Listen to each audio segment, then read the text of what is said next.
You are watching UBC News tonight at exactly 10 p.m. Welcome and a good evening. My name is Sharon. Kyomugisha. We'll take a look at our top stories of the day.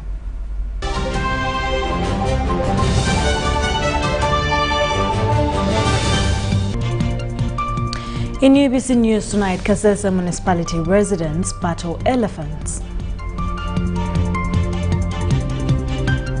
Still to come, Busoga teenage pregnancy at a record high.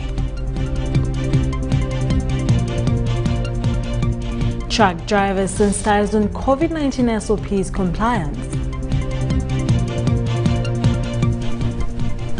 And in international news, Chinese celebrates CPC's 100th anniversary.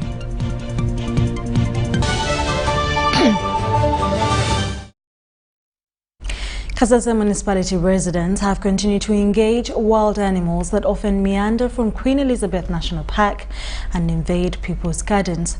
Residents of Kanyanjea, Kidodo and Railway wards, all suburbs of Kasese municipality, say that elephants from the park on several occasions have invaded their gardens, leaving them with no hopes of food in the near future.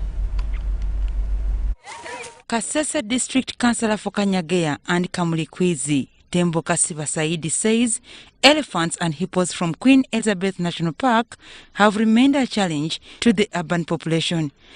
They have decided to stay around, and now our lives are on risk.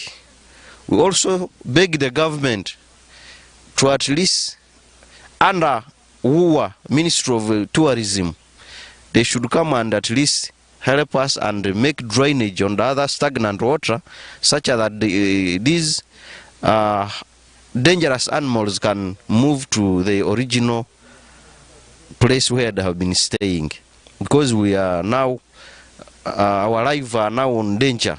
A resident of Kanyagea ward within the municipality, Moses Biaruhanga, wonders why park officials have not found a permanent solution to wildlife entering people's gardens. Kanyanga bateka wakurugudo bateka amasanyarazi at least basingawole amasanyarazi enjovu bwezira abalaiti zisoro kuyongo zivayo naye kati bwezikira dara tekireteranya zikwata ku mukono zingara buyingizi kati abantu bona bakowu era betaga okuyamba. The Deputy Resident District Commissioner, Kasese, Joshua Masereka, revealed that government is working hard to ensure villages neighboring Queen Elizabeth National Park are protected. Also the people. You know, there are trenches that were dug before. Previously there were the trenches that were dug by the UWA. Community was given money, and then those trenches were dug in order for big animals not to be crossing. But some people have ended not taking care of those trenches.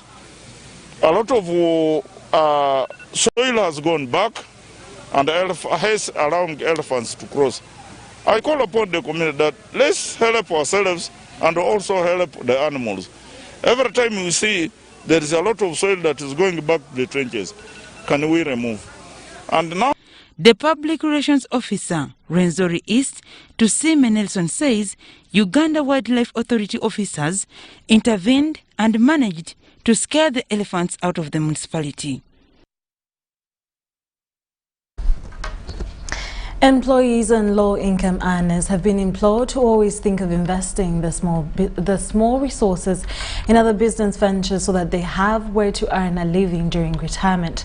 A retired head teacher at Mbara Municipal School, Kananura Martin, says he's not bothered about the lockdown because he's always busy and earning from his firm.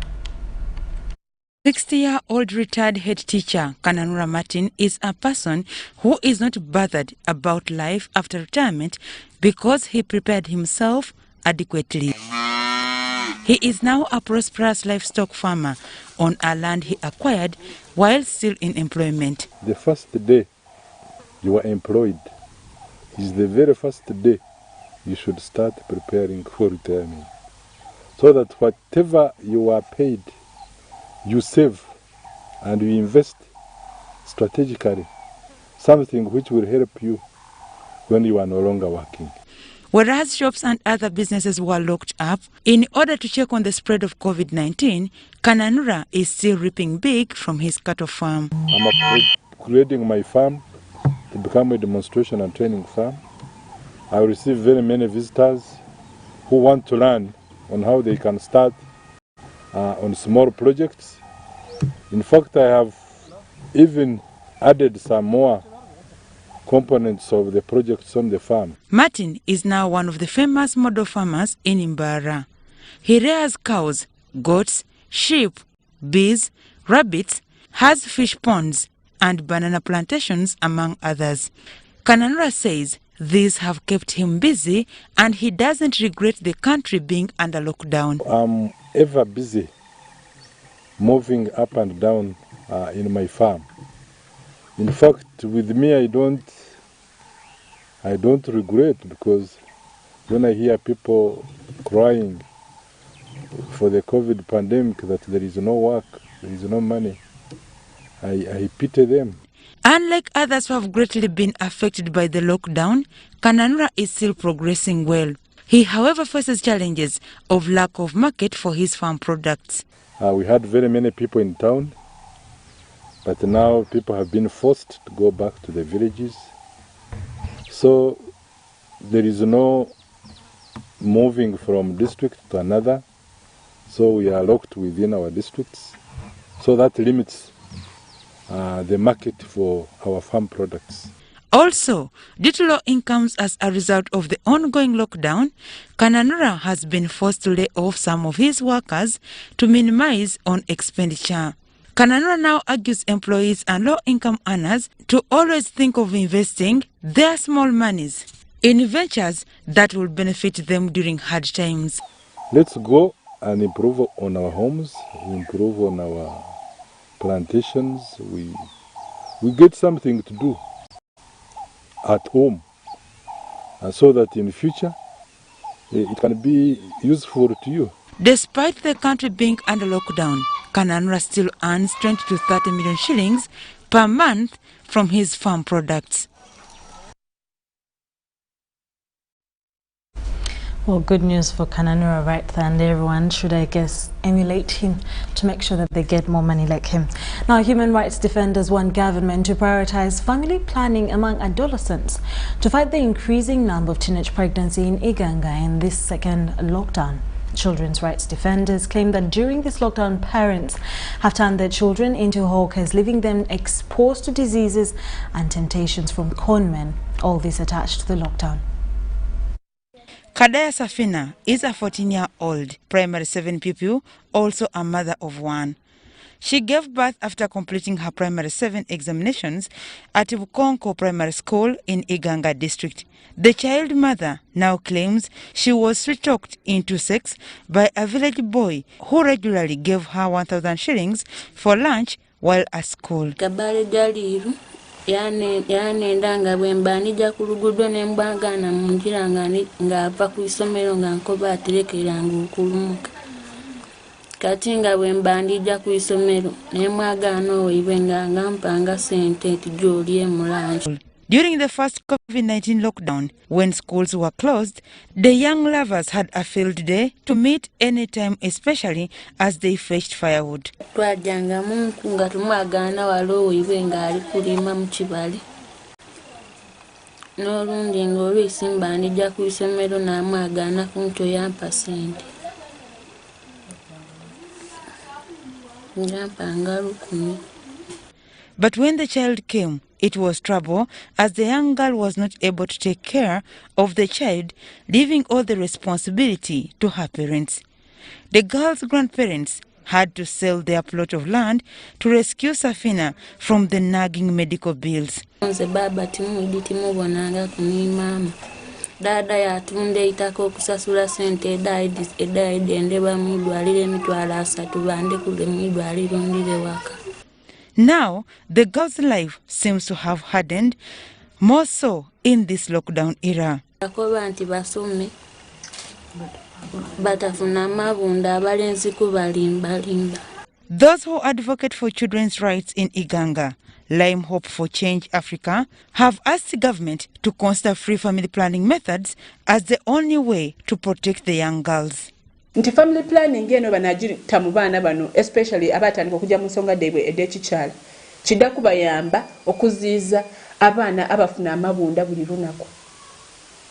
abaana bali bonaabona tebasobola kwirayo ku isomero okusoma. So tuli kusaba gavumenti mutuyambe mute family planning munkola tutambule ku byalo ebyendawulo tugabire abaana bano ebintu bino basobola okuba nga besobola okwekuuma basobola okwirayo ku isomero basome ne banaibwe. The officer in charge of children's affairs, Mukoti Said, said that as the numbers of teenage pregnancies increase, they have trained model parents in almost every village, asking parents to share ideas about good parenting.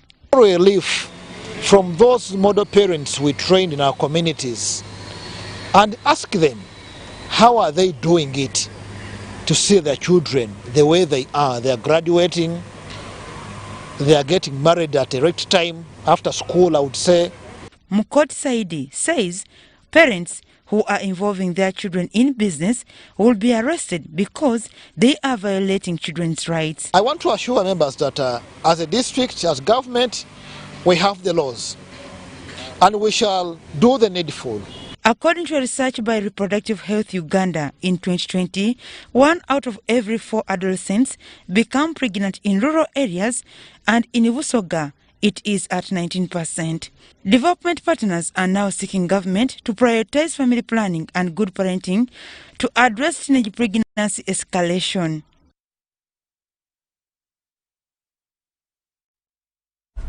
Still about Uganda, premature babies have got less chances of survival due to their weak organs' ability to function outside the womb. In Uganda district, we bring a story of a boy who was born after 5 months and is now 5 years. Ramadan Ukasha Ngobi was born at Iganga 5 months after the mother, Sumaya Ngobi, prematurely developed labor pains. At the time, Sumaya rushed to Iganga Main Hospital only to be informed by one of the midwives that the baby was ready to come out. She gave birth to a baby weighing 480 grams. Since the hospital lacked facilities to save baby's life, she was advised to transfer them to Jinja, where they spent 5 solid months on oxygen support. Sumaya could not believe, since 9 other premature babies who were also in the same facility died in the process. There are so many babies in the ICU of 9 months, 7 months. Most of them died. We used to lose like 7 babies, 4 babies, but Ukash lived. The child's father, Mohammed Ngobi, says he spent close to 40 million shillings on hospital bills on Ukasha preterm days. The boy is now 5 years old and has never breastfed from his mother. The in-charge maternity ward, Iganga Hospital, Maureen Babina, says fewer premature babies born at the facility survive. Weekly, I could use over 1.5 to m. I tried to calculate roughly, and they came out with something like 40 million shillings spent on him. But with assistance of the good doctors, real doctors, who didn't think of money but only thought of how can the boy exist. Babina attributes the cause for premature babies to mothers who sometimes get malaria and other diseases, which later force them to give birth to premature babies.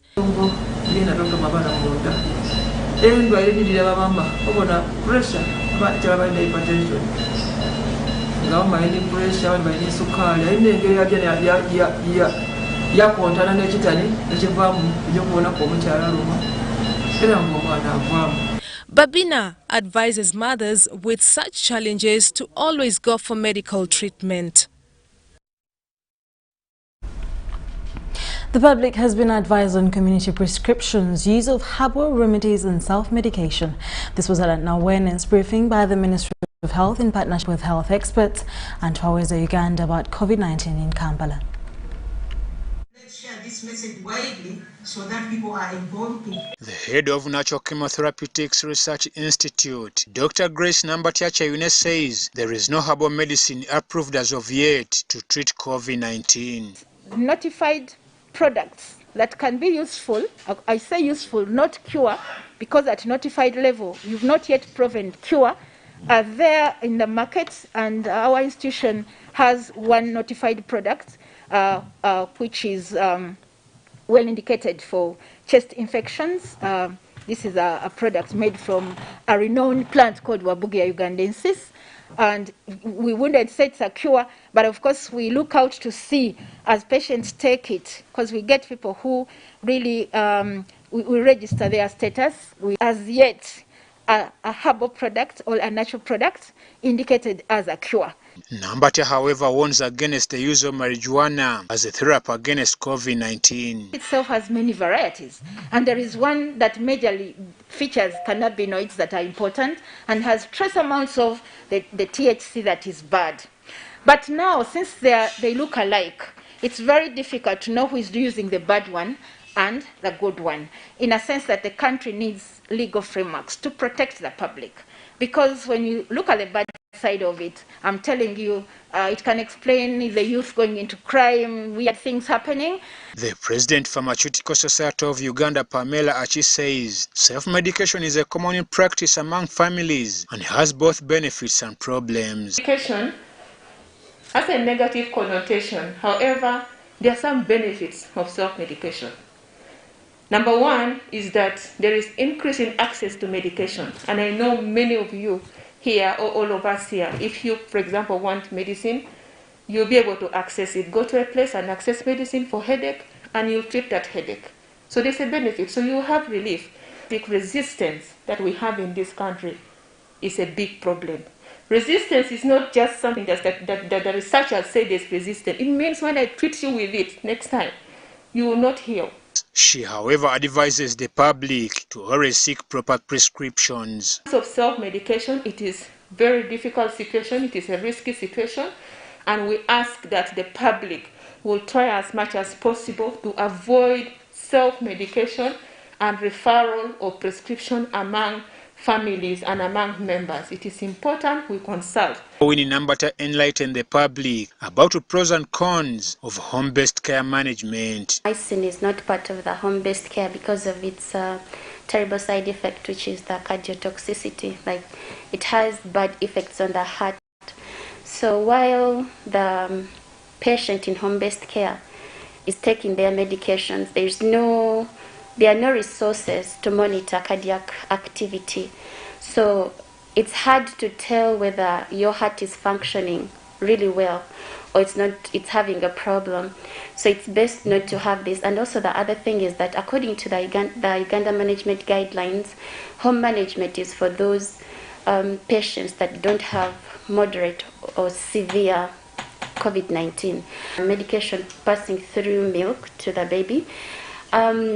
This is why the guidelines suggest that it is a health worker that comes to assess the COVID-19 patient.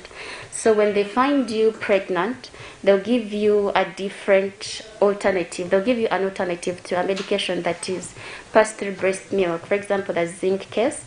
You can actually get zinc from other sources like food. Dr. Nambata can comment on that. You can get it from red meat, you can get it from fish, you can also get it from plants. Brian Sekayombia from National Drug Authority says they monitor the product's effectiveness among Ugandans. National Drug Authority licenses. And how does it license? It licenses the manufacturer of the drug, whether external to Uganda or internal to Uganda. Gives us a product and we see it's okay, it's work, but then there are those effects that we may not have seen that could not be desired.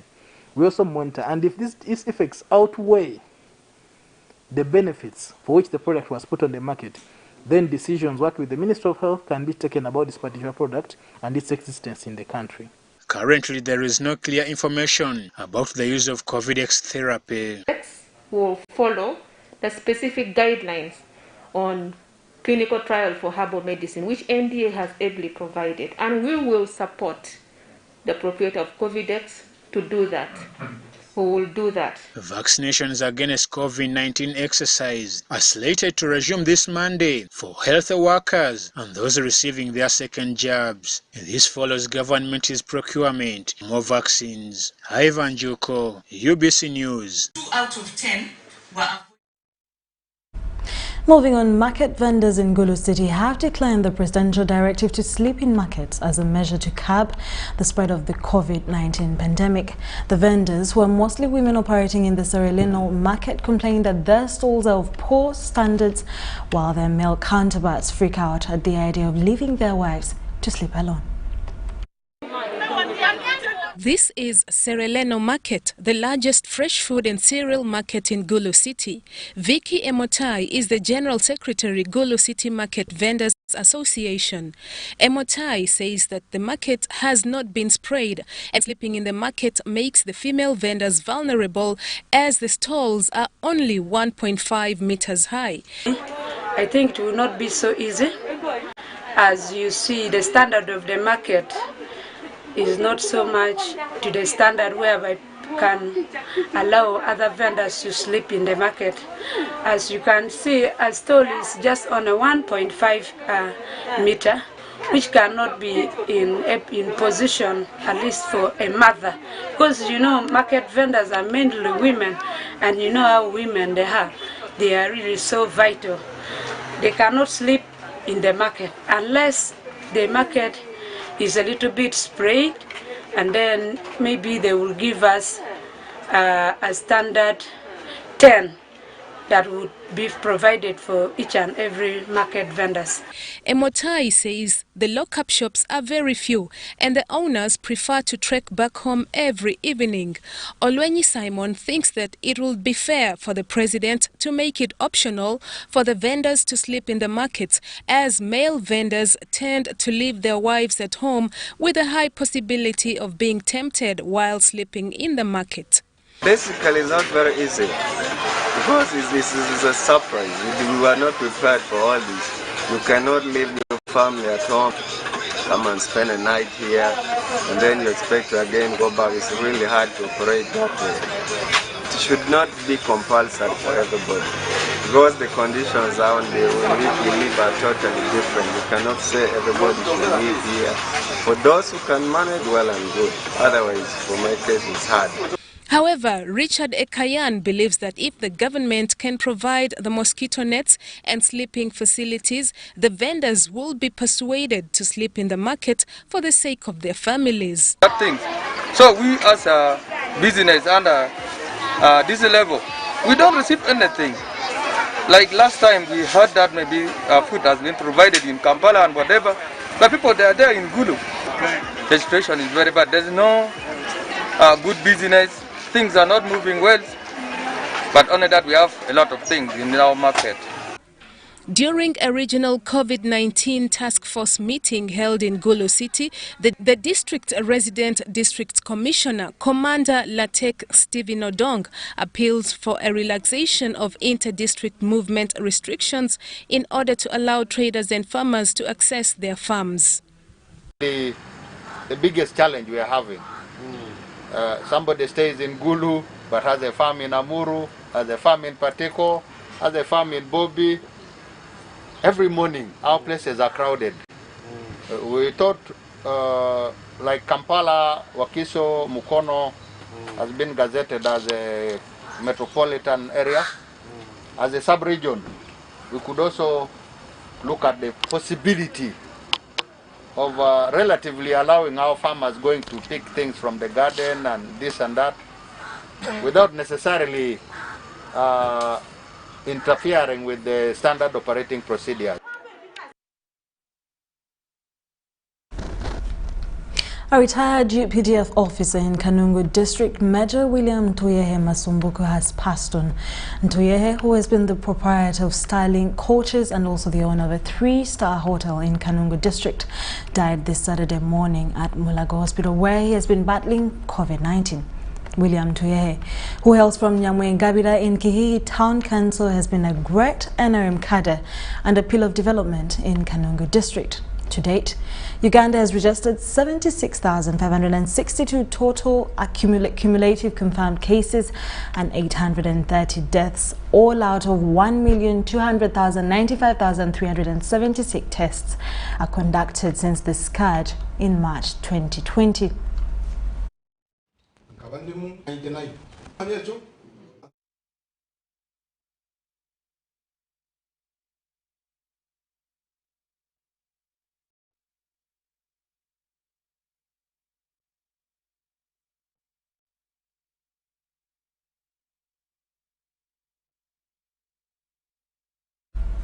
Well, next up, we'll have Today in History.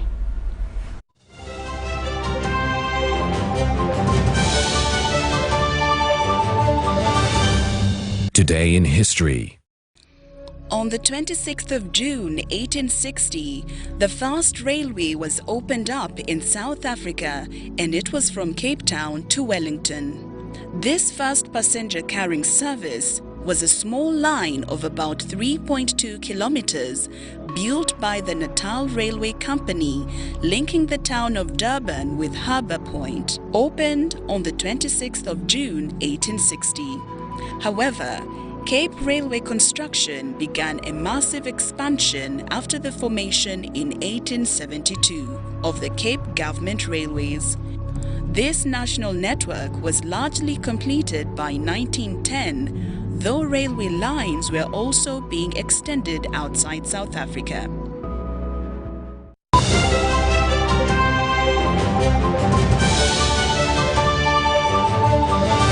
My name is Fiona Nabasa Wall, the President, Uganda Law Society.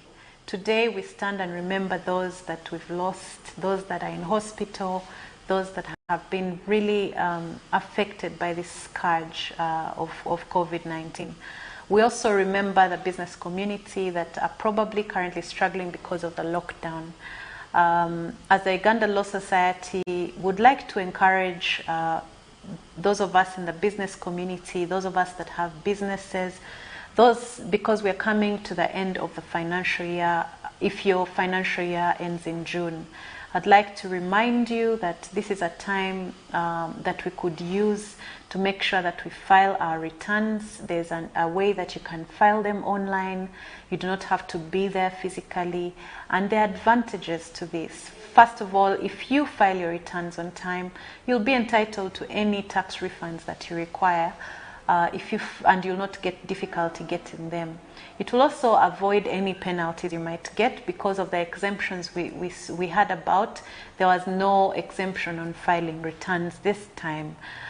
We do not want to be caught unaware afterwards to find that we have penalties that have been attracted by not filing returns on time. I'd like to encourage our members of the business community to use your lawyers, contact them. They're very essential in this process. So please use them, let them advise you. I'd also like to call upon my fellow lawyers to ensure that their law firms, those that end in June, in the financial year of June to July, that they file their returns on time as well, so that we're not caught unprepared and uncompliant. I really wish you good health. I know this is a difficult time. I wish you strength, and I pray that this scourge ends as soon as possible. But please remember to comply. We also need these taxes for the public service that they provide us with. Thank you very much. We've cut and reduced our MTN Momo withdrawal rates. Now you can withdraw mobile money at the lowest rates. You also get MTN Central Points when you deposit, send and withdraw MTN mobile money. Visit our Momo agents countrywide and withdraw mobile money at our reduced rates from 1st May 2021. Everywhere you go, MTN.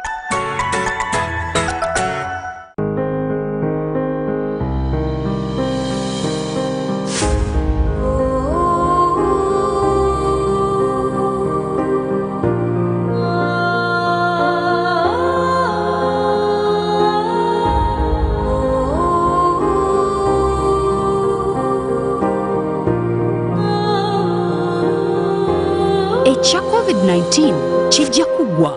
If we get vaccinated now, observe social distancing, wear a mask properly, sanitize or wash our hands with soap and water regularly. Together we can defeat this enemy.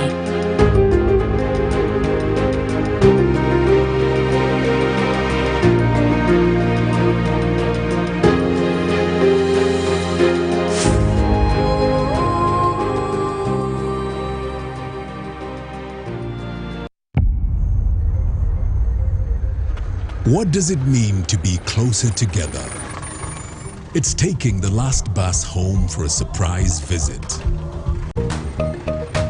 Closer together is strangers finding a connection.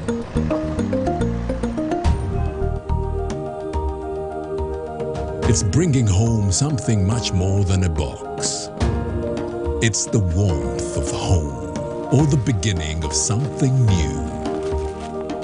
There's magic in sharing the things that we love, because it's those things that bring us close together.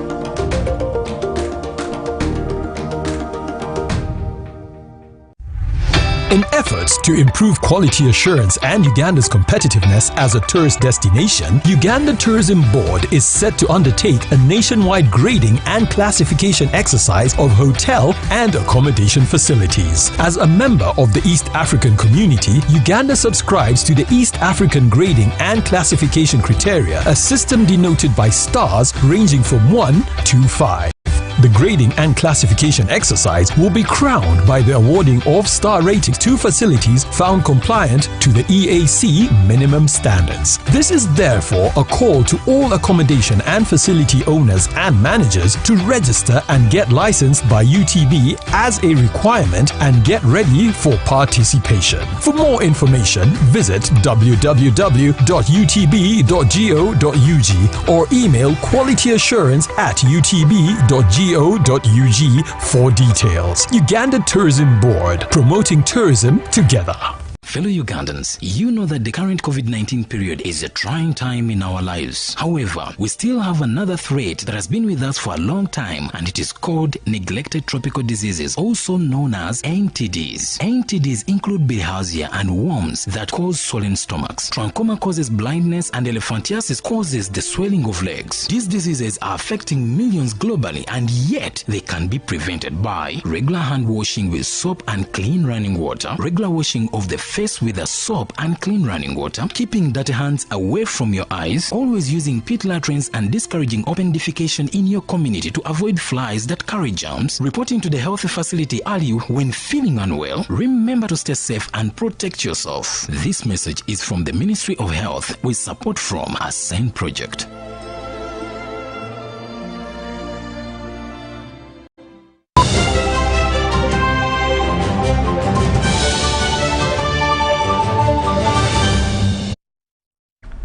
You're still watching ABC News Tonight. Now, business stories: truck drivers and the Regional Lorry Drivers and Transporters Association have embarked on a campaign to train fellow drivers to comply with set standard operating procedures against COVID-19. The chairman of the association, Byron Chinene, says that the campaign is aimed at eradicating the spread of COVID-19 infection among truck drivers and their clients. Chairman, Regional Lorry Drivers and Transporters Association, Byron Chinene, says the trucker drivers are being sensitized against spreading COVID-19. As was the case in 2020 lockdown, the drivers are being trained on how to comply with the Presidential and Ministry of Health directives against COVID-19. As you enter your truck, please make sure that you sanitize your hands before even you enter. Now, along the way, there are areas where we park. In our gazetted parkings, please, you have also to keep social distance by parking your truck, enter your truck. Your truck is your home. You have where you sit, you have a bed. There is a bedroom, there is a sitting room. Please, be in your truck. Don't visit people. Byron Chinene encourages them to continue complying with the standard operating procedures and avoid transporting passengers, as this may put their lives in danger. He commended President Chauvin for allowing trucks to transport goods to enable social and economic development of the country. Chinene made the remarks at a media briefing during the launch of a sensitizing campaign of truck drivers, the importance of complying with the SOPs held at Luguji Park in Wakiso district. On the issue of gazetted trucks parks across the country, as a presidential directive, Chinene encouraged drivers to avoid congestion in these parks. We are having gazetted areas which our government is putting up. These gazetted areas, we don't want to see them congested with trucks, because there is that tendency of people putting up parkings just to collect money. They put their many vehicles, they come and get money. Please, government, help us this time. Don't congest those parking areas. If a driver doesn't want to park there, please let him go. Let him go. If he wants to be there, let him be there in a distance. Some trucks drivers, however, have misgivings and necessary fear about the ongoing national lockdown. Story compiled by Salon Kasubante. Moving on, Luwero District Chairperson Erastus Chibirango has appealed for an increase of the district budget financing from the central government to facilitate construction and maintenance of district roads.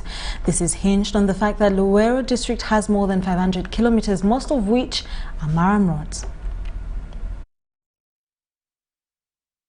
The chairperson Luwero District, Erastus Chibirango, and his political and technical staff have toured most of the district road network currently in need of repair. The roads toured include those connecting to Lumasi River Swamp along Wabulenzi, Waluleta Road, where frequent floods disrupt traffic whenever it rains. Together with the CAL and the district engineer and another team from the works department to have inspected roads to assess which are in the worst situation. We have gotten them, so soon we are going to be repairing some of these roads. The leaders observed that the 5.7 Wonkembia Nakusubiaki Road in Makulubita sub-county is not in the work plan, but because it facilitates transportation of agricultural produce, it needs urgent repair. Most notably with that one in Makulubita, which is known as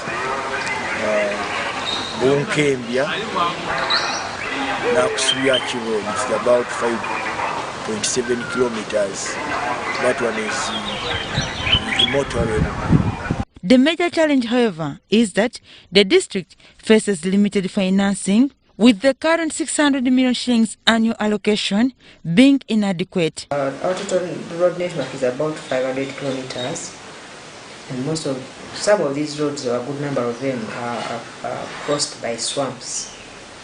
And normally when it rains, some of these are big swamps, and when it rains, some of those sections become impassable. So our biggest challenge in relation to addressing the road sector are limited resources. We have a budget of about 600 million, and it's not adequate for us to be able to do all the roads in a financial year. So what we do, we prioritize those that are badly off, and then we phase it like that. Every financial year accomplish a few kilometers. But even then, as we do that, where we have done, we find that after some time, our roads, because we don't have resources to put maram on all the roads, when we do a road, we do only spot maraming.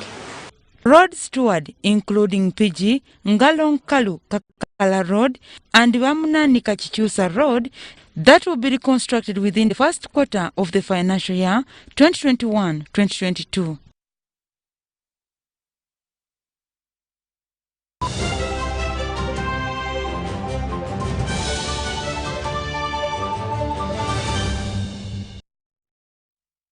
Spectacular light shows were held on Friday in East China's Jiangsu province and Northwest China's Shaanxi province to celebrate the 100th founding anniversary of the Communist Party of China in Nigerian city of Jiangsu. Grand light shows are being held from June 25th to July 5th. Now, some landmarks and buildings are lit up during the period, aiming to show the development process of the city. Apart from Nanjing, Jiangsu City in northwest China's Shaanxi province also staged light shows on landmarks buildings. On Friday, it celebrates CPC's centenary birthday.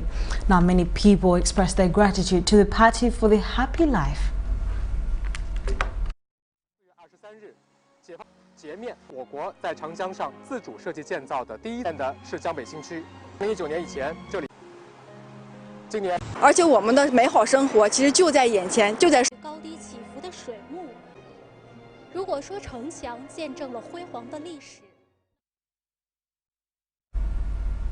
For cancel areas of Sydney, including its central business district and the popular Bondi Beach, have gone into a one-week lockdown from midnight Friday as regional authorities scramble to contain a growing COVID-19 outbreak fueled by a more infectious Delta variant of the coronavirus.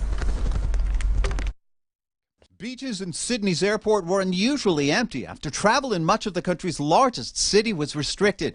The latest outbreak traced back to an airport driver who reportedly skipped mandatory COVID testing. People, I think, are not as stringent as they were a year ago with, mixing and, decreasing their contact. But as we interact with the world in any way, we are going to have some because that's just, we can't make the risk zero. What's concerning to health officials here in Sydney is the way in which the Delta strain of this virus is being transmitted. In at least one case, they say two people simply walked past each other in a shopping center, but that contact was enough to spread infection. Usually with casual contacts, you'd just be really unlucky if that happened.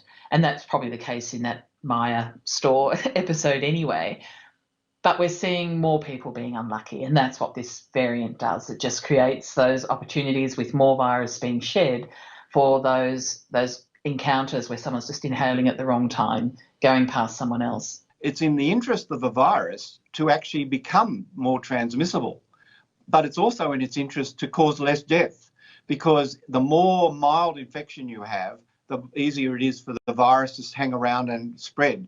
But it's not a good idea if you kill a lot of people too quickly. New South Wales officials say further restrictions may be necessary to stop the latest outbreak from getting out of control. The U.S. ex-police officer convicted of murdering African-American man George Floyd in Minneapolis in May 2020 has been sentenced to 22 years and 6 months in jail. The judge said Derek Chauvin's sentence was based on your abuse of a position of trust and authority and also the particular cruelty shown to Mr. Floyd.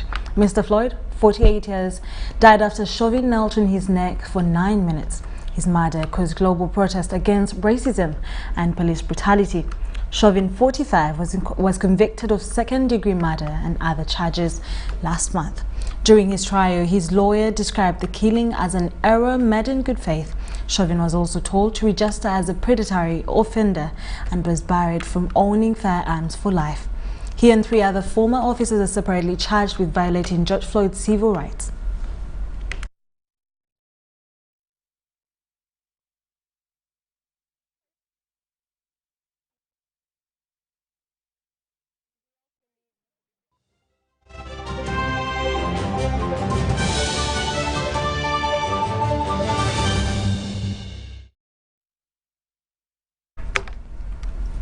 Kenya's President Uhuru Kenyatta has officially flagged off the 2021 World Rally Championship, named the Safari Rally Kenya.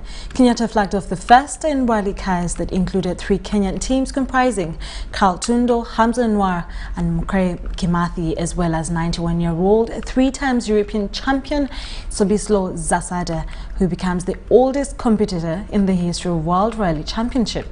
Kenyatta commended the event organizers and all stakeholders for their diligence and hard work that ensured the resumption of the Safari Rally after 19 years hiatus. He emphasized that it was because of the Safari Rally's importance to the country's socio-economic growth that in 2013 he gave a pledge to return the rally back to the country and to its position as one of the International Automobile Federation's and World Rally Champions' toughest rallies. Before the event, the president launched the road safety initiative known as the Safari Rally Action for Road Safety campaign, which has so far provided 6,300 helmets to border riders and is aimed at promoting road safety through education and the provision of protective gear to the motorists.